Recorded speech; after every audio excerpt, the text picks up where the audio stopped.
Tagalong Freddy accompanied Tyler to the breakfast table the next morning, and then went with him to daycare. Tyler didn't even ask to play with Robert's phone in the car. He cuddled Freddy and talked to him instead. When they arrived in the classroom, Miss Lauren squatted on the floor to examine Tyler's new toy. "Who's your friend?" she asked. "Freddy," Tyler said, sounding proud and delighted. He held the bear to Miss Lauren's face so it seemed to kiss her cheek. Miss Lauren laughed. "Freddy's very friendly." "I know you usually discourage bringing toys from home," Robert said. "But we got the bear yesterday, and he absolutely refuses to part with it." Miss Lauren smiled and looked at Tyler, who was cuddling Freddy against his chest. It would be obvious to anyone how happy this toy made him. "Well then, I think we can make an exception in this case." Robert knew the teachers at the daycare cut Tyler some slack because he didn't have a mom. Just a sad but well-meaning dad who often seemed incompetent and overwhelmed. While on the other hand, he didn't like being looked at with pity. On the other hand, he was happy to take all the breaks he could get. Every once in a while, as Robert worked in his cubicle, his Tagalong Freddy time wristwatch would vibrate. He would tap it and read a text from Freddy. "Messy fun with finger paints. Yum, lunchtime. Nap time, he's snoozing away." There was something comforting about those messages, about the way they let Robert picture what Tyler was doing over the course of his day. It made him feel less isolated, like he was part of something, a family. He and Tyler may not have been the complete family that Robert had longed for, but they were still a family. Just like Miss Lauren had explained the idea of family to Tyler's class. They were people who loved each other, and that had to count for something. Saturday morning after breakfast, Robert grabbed a second cup of coffee and helped Tyler down from his booster seat. "It's a beautiful morning, buddy.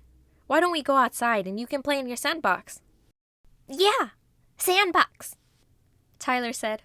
He grabbed his Freddy doll with one hand and his daddy's hand with the other. "Freddy play too?" "Okay," Robert said.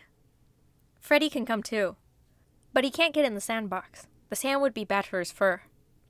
Robert had settled into some kind of deal with the helpful inanimate object that was Tagalong Freddy.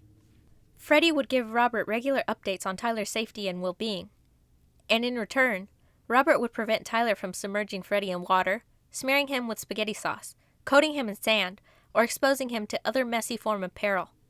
It was a mutual beneficial relationship. Outside, Tyler perched Tagalong Freddy on the side of the sandbox. Robert supposed it was so that Freddy could watch him play. Robert settled on a chair on the porch with his cup of coffee and watched Tyler play too. It was filled with toy dump trucks and bulldozers and other construction vehicles. Tyler loved taking his plastic shovel, filling his dump truck with sand, moving it around while making vroom sounds, and then dumping out the sand, only to fill it up again. It never got old, as far as Robert could tell. From inside the house, Robert could hear his phone ringing. He had meant to bring it outside, but he had left it on the kitchen counter. Parenting made him so scattered that it seemed he was always leaving something behind. "Hey, buddy, I'm going to get the phone," Robert said. "You stay in the sandbox, okay?" "Okay, Daddy," Tyler said, shoveling sand into the bed of his dump truck. "I'll be right back," Robert called. Robert ran into the kitchen and picked up his phone. The voicemail icon popped up, and he clicked on it. It was a recorded message from a sketchy sounding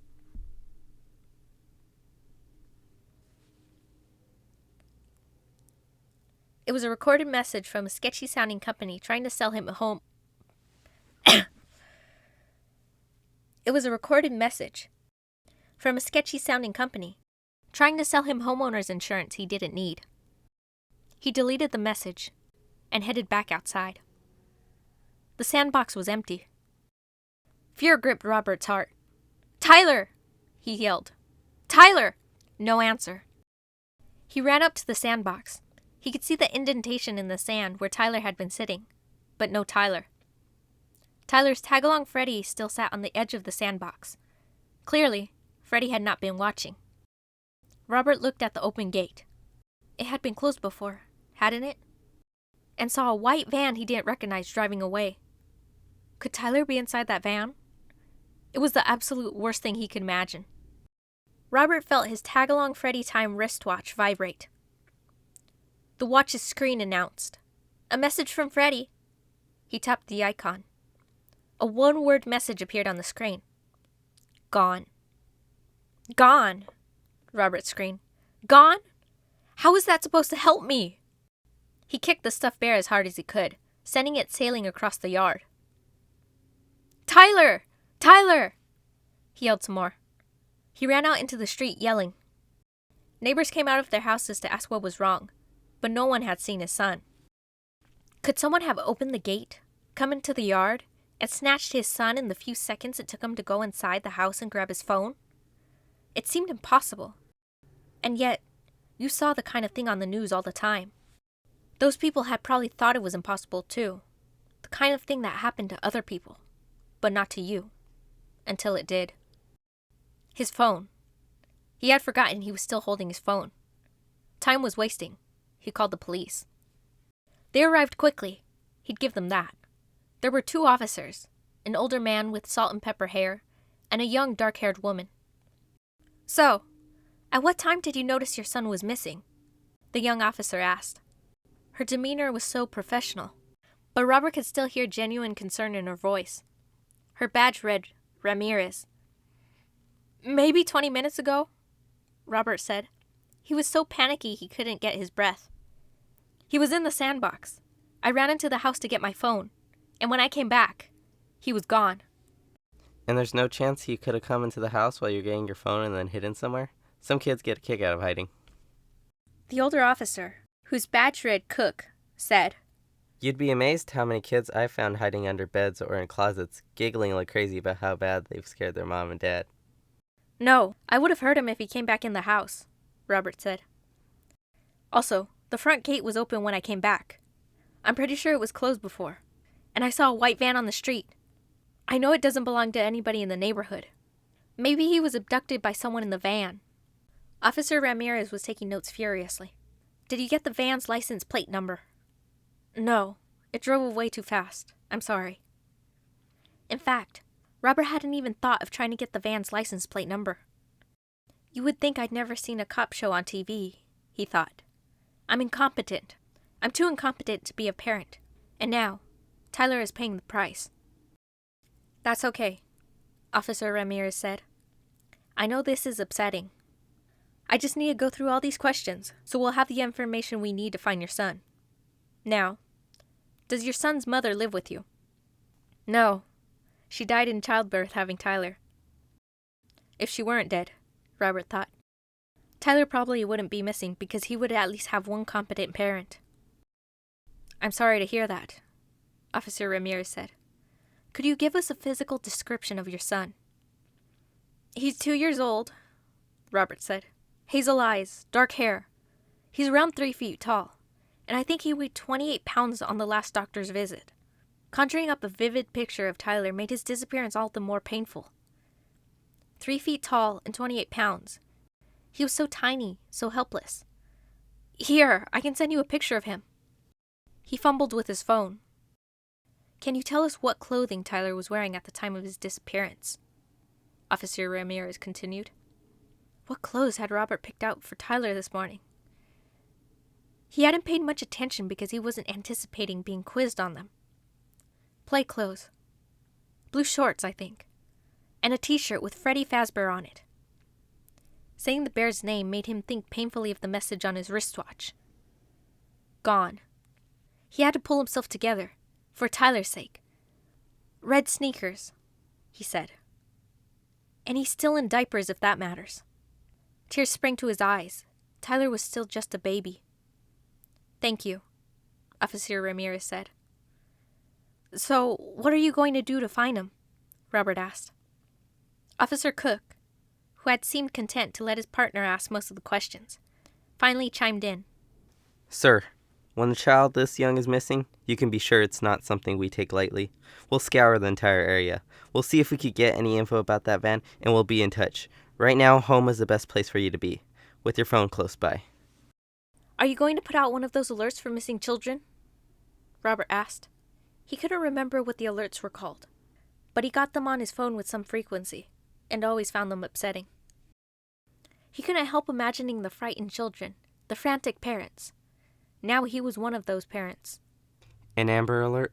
The older officer said. We will if we don't find him quickly, and if we feel like he's in any immediate danger. Of course he's in danger, Robert shouted. He's 2 years old, and he's either run off by himself or has been abducted by a maniac. How could he not be in danger? We understand you're upset, Officer Ramirez said, patting his arm. This is every parent's worst nightmare. But we're going to do everything in our power to get Tyler back to you as quickly as possible. Safe and sound. It was 5 p.m., and there were still no leads. The police had assured him they were asking around about the suspicious white van, but hadn't received any useful information yet. Robert sat on the couch, staring ahead in a daze. He had never felt so useless, so worthless. He only had one job that mattered, and that was to keep his son safe. He had failed miserably. Everyone he loved died or disappeared. He couldn't protect anyone, and now he was all alone. It probably served him right. Robert's wristwatch vibrated. He felt a sudden small flutter of hope. Maybe the watch had some information about Tyler's whereabouts. He tapped. A message from Freddie. A text appeared. Why don't you go to the cliffs? Robert shivered as though the temperature in the room had dropped by 40 degrees. Jumper's Cliff. His own thoughts had been headed in that direction. Without Anna, without Tyler, what reasons did he have to keep on living? Apparently he was so worthless that even a child's toy thought he was a waste of good organs. Stop, Robert thought. Tyler hadn't even been missing for 8 full hours. If he was still alive, Robert had to be there for him. He wasn't much, but he was all Tyler had. He would try to do better. Try not to fail his son the next time. He looked over at the mantel, where he had set the tag-along Freddy when he brought it back into the house. He knew it was ridiculous, but he felt like the bear was mocking him, judging him. Robert wasn't a superstitious person, but he couldn't shake the feeling that the toy was somehow bad luck. He grabbed it, holding it between his thumb and his forefinger as if it were a dead rat. Carried it outside, lifted the lid on the garbage can, and dumped it inside. Back in the house, Robert sat down on the couch. Normally at this time, he'd be thinking about what he and Tyler would have for supper. Usually on Saturdays, he made something simple. Hot dogs or grilled cheese sandwiches. Sometimes he'd order a pizza, and they'd watch one of the movies Tyler loved.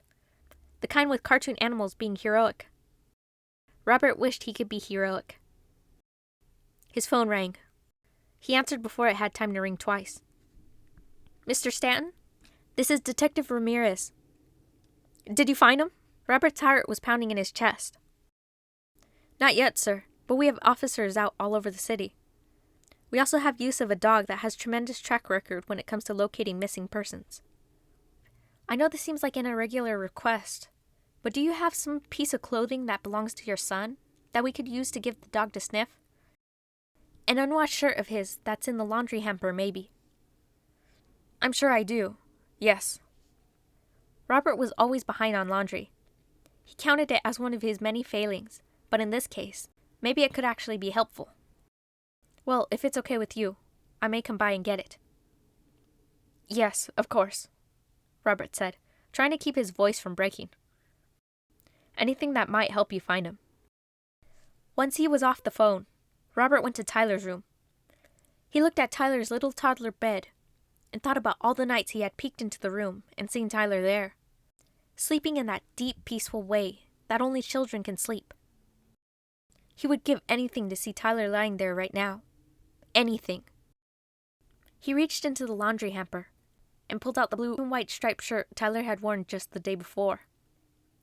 When he held it up, it seemed impossibly small, like doll clothes. He held the shirt to his nose and inhaled. Playground dirt, apple juice, a sweet hay-like aroma he thought of as little boy smell. His little boy smell.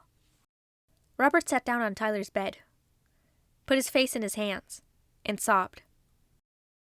By the time Detective Ramirez arrived to pick up the shirt, Robert had calmed down a bit, but his eyes were still red and swollen.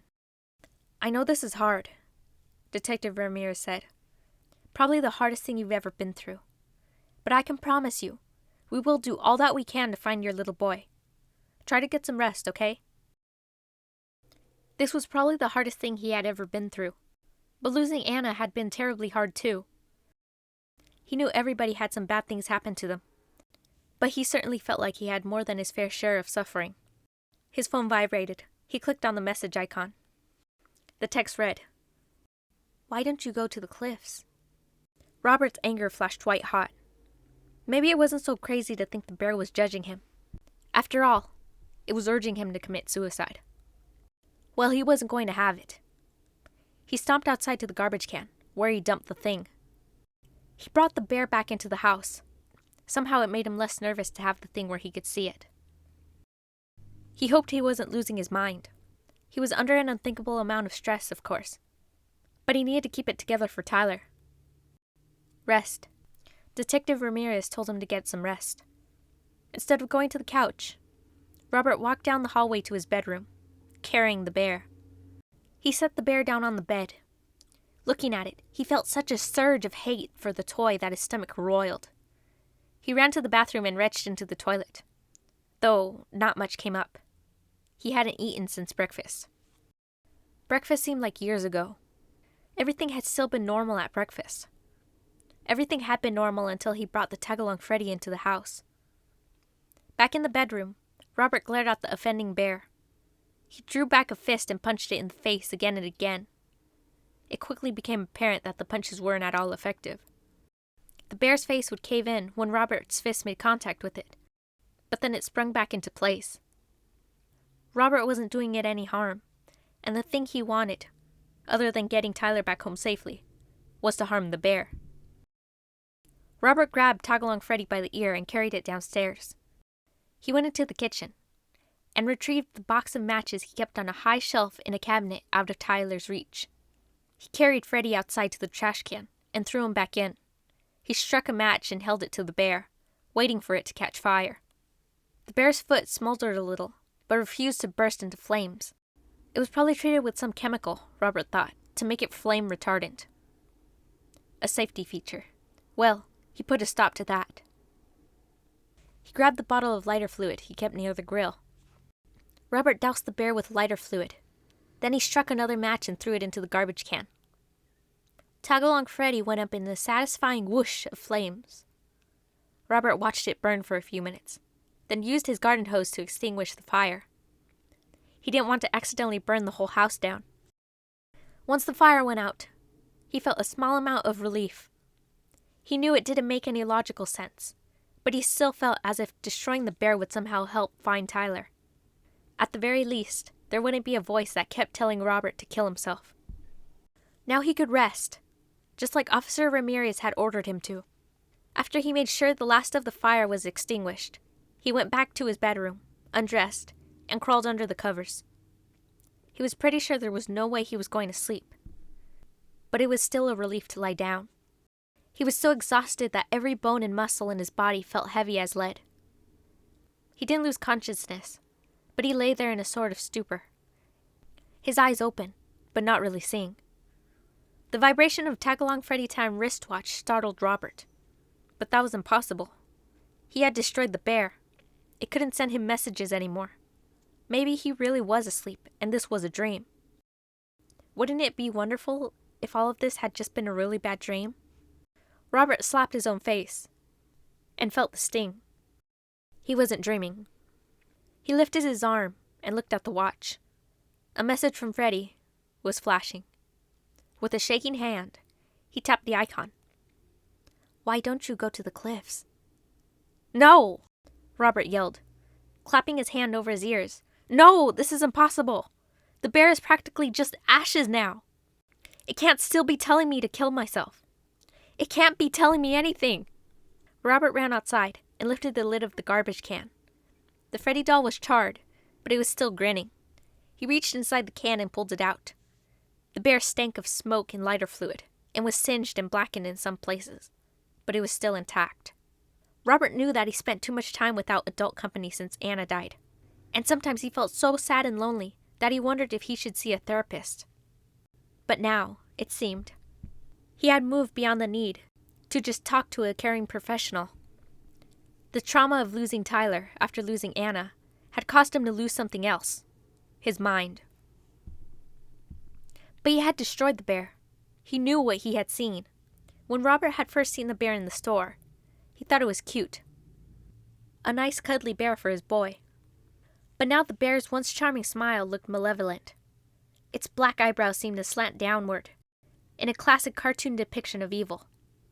It was all clear now. Robert had brought the bear into the house, and Tyler had disappeared. Tyler's disappearance was the bear's fault. The bear could not continue to exist. Robert fished his car keys out of his pocket. He placed the bear in the driveway in the direct path of his car's left front tire, and then got into the car and started it. He only felt slight resistance as he drove over the bear, then put the car in reverse and backed over it.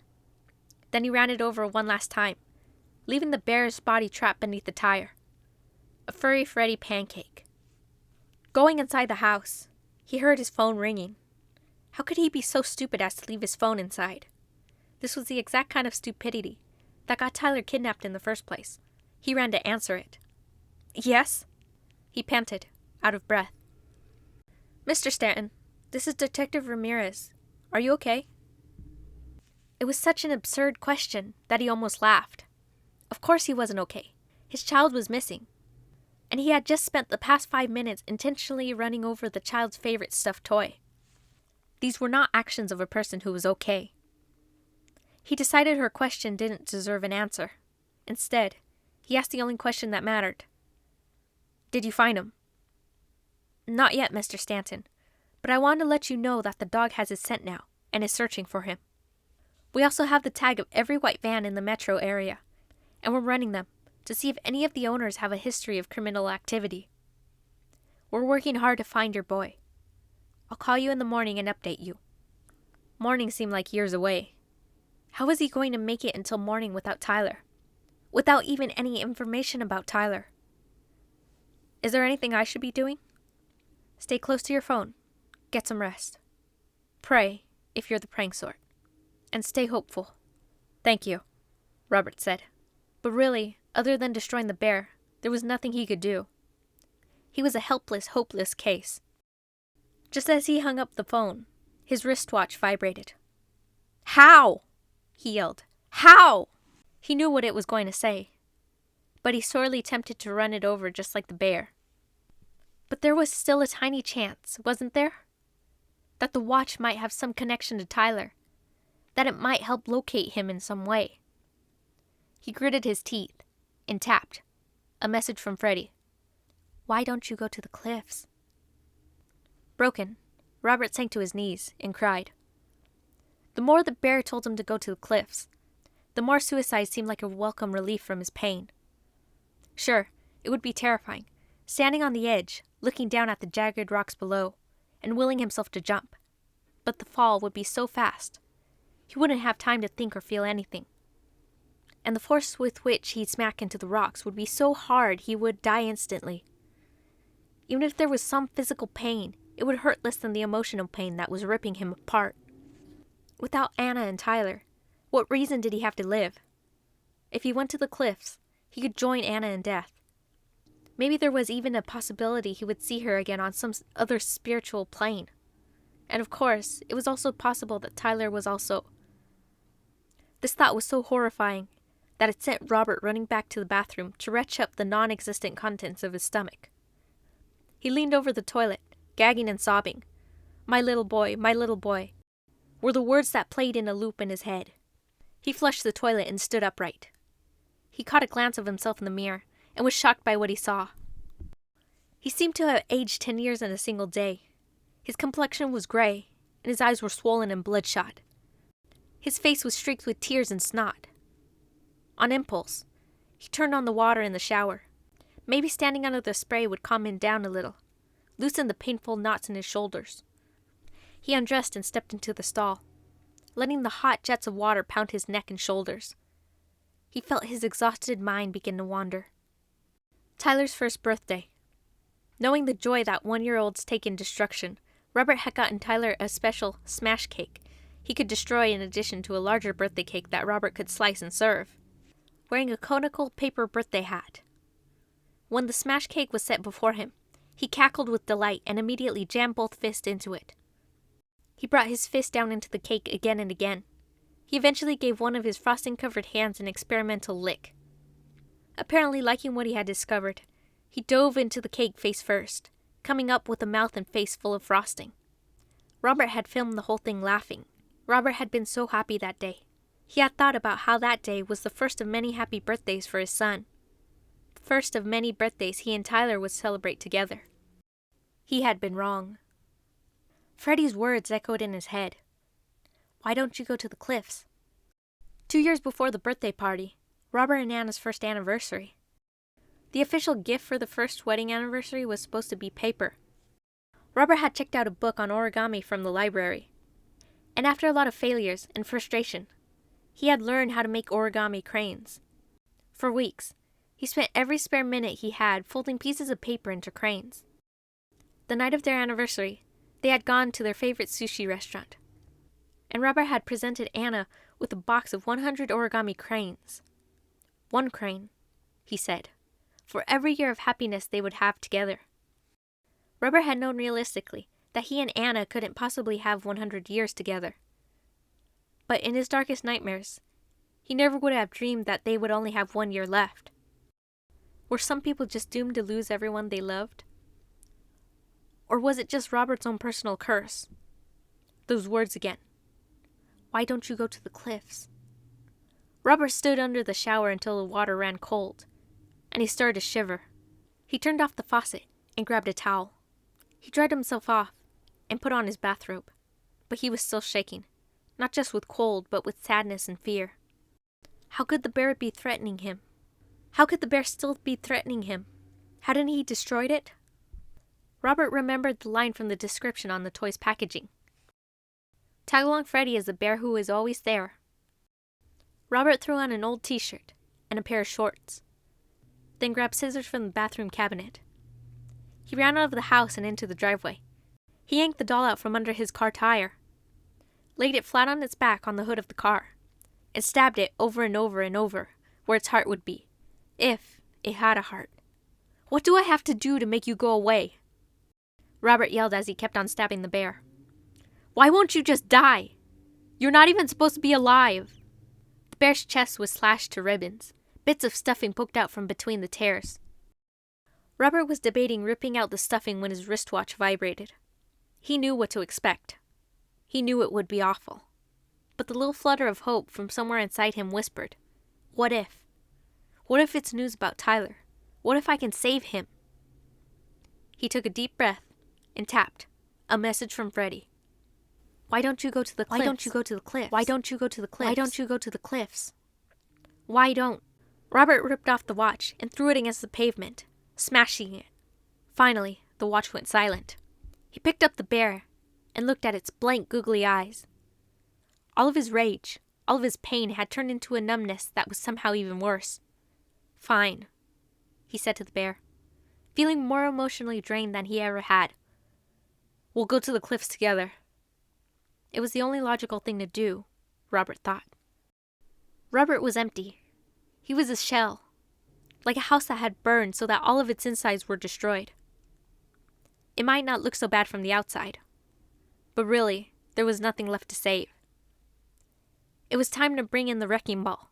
The final demolition was just a formality. He picked up the bear and went into the house. In the kitchen, he filled the cat's food bowl until it was overflowing, and put out an extra bowl of water. That should hold Bartholomew until the police discovered Robert's body and came to search the house. The police could turn the cat over to animal shelter, and the shelter could find it a new home. It had never liked Robert anyway. Robert toyed briefly with the idea of leaving a note, but who would read it? Who would care? If he had anybody left to write a note to, he wouldn't be going to the cliffs in the first place. He grabbed the bear and walked out the front door, leaving it unlocked to make things easier for the police when they arrived to investigate. With Tagalong Freddy in hand, he walked toward the cliffs. The night was changing from black to an early morning gray. A neighbor whose name Robert couldn't remember was already up for his morning run. He slowed down when he saw Robert and started jogging in place. "Any news about your son?" the man asked. The neighborhood gossip machine was apparently working as effectively as usual. Robert couldn't bring himself to speak, so he just shook his head no. "I'm sure he's fine," the man said, which Robert knew was a lie. How could this man be so sure when the police didn't even have any information? "Let me know if you need anything." Robert knew the man meant well, but really, "let me know if you need anything," was an absurd thing to say to someone in Robert's situation. "I need my son back," Robert thought, "but since the universe is too cruel to let me have that, I need to jump off the cliffs. If you can't help me with either of these things, then you are no use to me. Goodbye." The man continued to run, and Robert started running in the opposite direction. But Robert wasn't moving like a man getting some exercise. He was running like a man pursued by demons. He ran until he reached the cliffs. He made a beeline for the one everybody called Jumper's Cliff, still holding his small stuffed enemy. When he stood at the summit and looked at the rocky ground far below, it felt like his stomach dropped into his shoes. He had always been afraid of heights, but had considered it a sensible fear. It wasn't crazy to be afraid of something that could actually kill you. And now, even as death was his goal, he still felt afraid when he looked down. Robert held up the teddy bear and stared at it. "This is what you want, right?" he asked. Tears clouded Robert's eyes as he thought of Anna dying on the operating table during what should have been the happiest occasion of their life, the birth of their son. She never would have chosen to make such an early exit from life. She wouldn't have wanted Robert to make an early exit either, especially when, unlike her, he had a choice. The living Robert had been doing since Anna died wasn't really living. Anna wouldn't have wanted that for him either. She wouldn't have wanted him to shut out his friends and eat sad little sandwiches at his desk at work. She would have wanted him to go out with his coworkers and eat half-price sushi. She would have wanted him to enjoy fatherhood, but also enjoy the company of other grown-ups. Anna had loved life and loved Robert. She wouldn't have wanted him to give up on himself, and she wouldn't have wanted him to give up on Tyler either, not when there was even a small hope that he might be alive. He thought of Tyler, when he would stretch his arms up and say, "Pick me up, Daddy." When he would giggle and say, "Daddy's silly."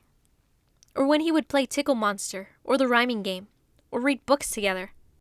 It was an easy way to get overwhelmed by the daily stresses of parenting, the effort of keeping a child clean and fed and cared for day in and day out. And it was undeniable the will of a toddler often posed a formidable challenge. But the truth was that most of the time he and Tyler spent together was great. He wouldn't trade it for anything. If there was one small chance, he could hear his little boy's voice again. Robert held up the despised bear and stared into its empty eyes. He drew back his arm and pitched the doll as hard as he could over the edge of the cliff. He spat over the ledge in defiance of what the evil toy had almost made him do, of what he almost let the toy make him do. "Tyler wouldn't want me to," Robert screamed after the bear pummeled into the rocks below. His voice echoed, two, two, two, in the canyon. Robert looked down at the rocks below, but also up at the sky, where the dawn had turned the clouds into a rosy pink, the color of the dress Anna used to wear. He always told her that dress brought out the roses in her cheeks. Anna had wanted to live. Tyler, please let him still be alive, Robert thought. Wanted to live. The two of them would want Robert to live too. Robert looked down at the rocky road beneath him, and then up at the pink clouds above him. Life was hard, but it could also be beautiful.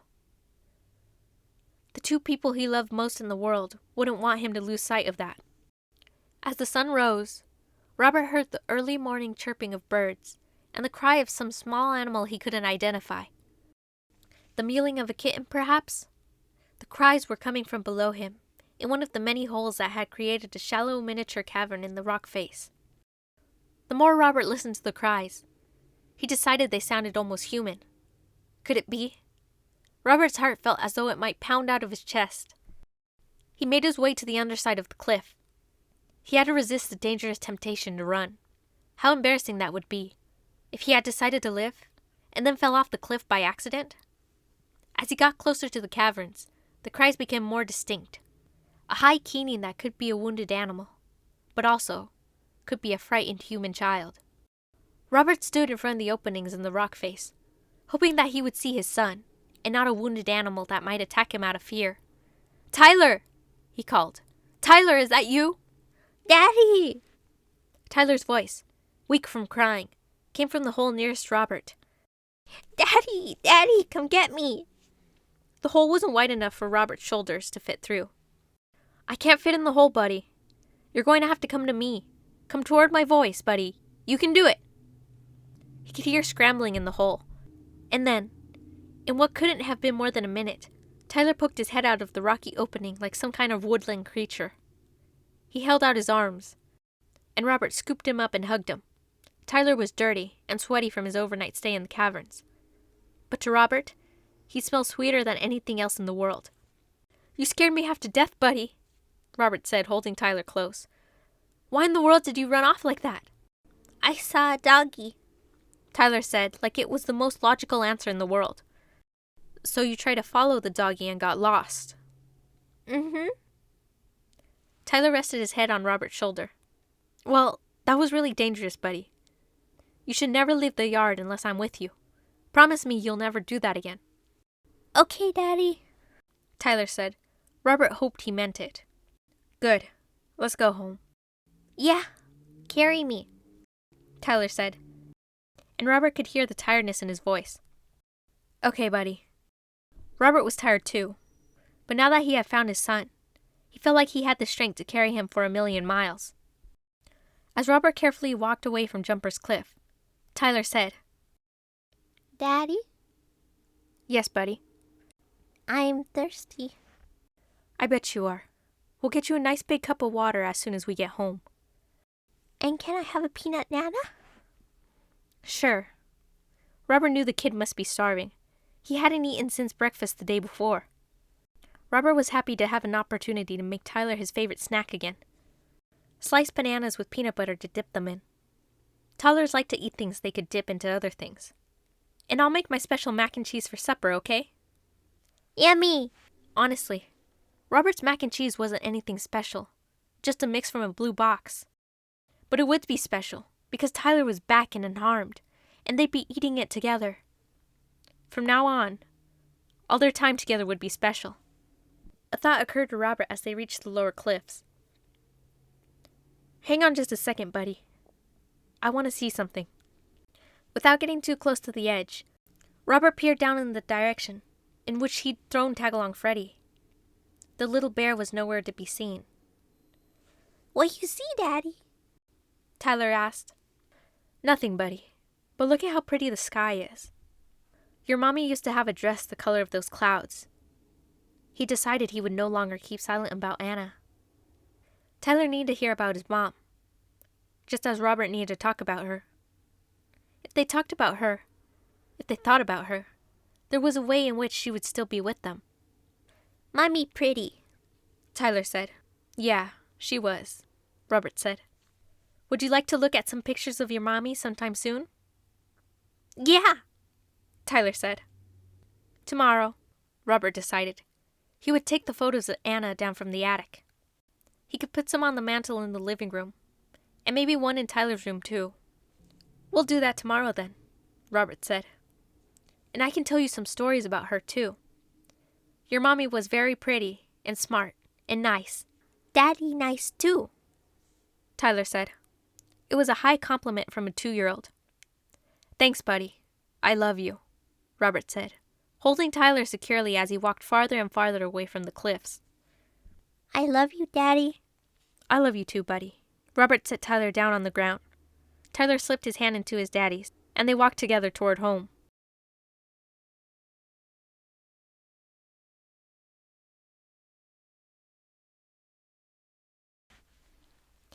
"Yummy! Yummy! Yummy! Yummy!" One last one.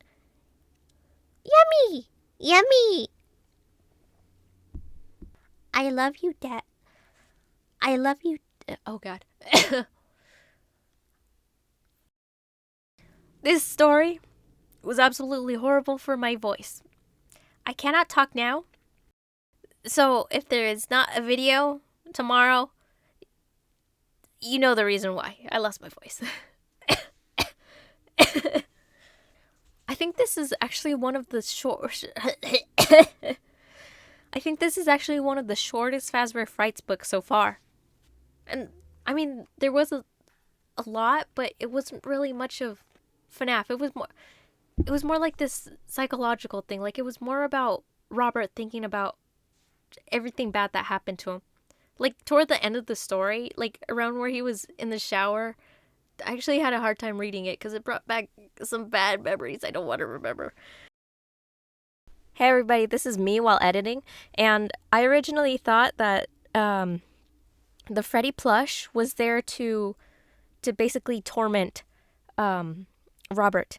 But now, after editing and going through the story again, I actually think that it was never there to torment him. I think it was specifically there to protect Tyler. It was specifically there to protect him. And it kept calling Robert over to the cliffs because he was there and it knew he was there and it wanted him to find him. Plus, if you look at it in the story, once Robert got to the cliffs, he basically let out all of his feelings and finally acknowledged the fact that he wasn't okay anymore. And I think that ties in with what Freddy did. Like, this time, he was actually the good guy. He was trying to help, I think. But hey, that's just my theory, you know. Next time, we'll be doing the breaking wheel.